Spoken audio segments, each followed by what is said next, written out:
So today was my first class, and today I built the door alarm.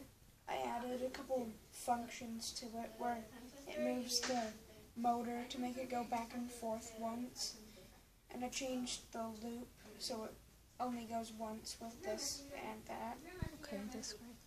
So which sensor did you use? I used The ultrasonic one, right? yeah.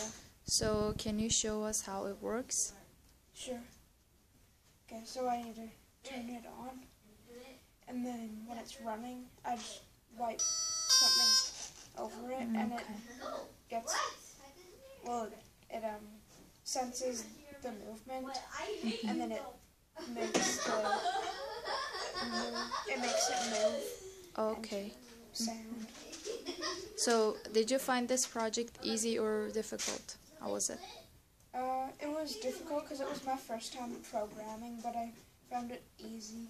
Oh, that's great. So, like, did you have any problems with any parts? No. No? Okay. Do you want to say anything else about your project? No. Okay. You did great. See you next week. Bye.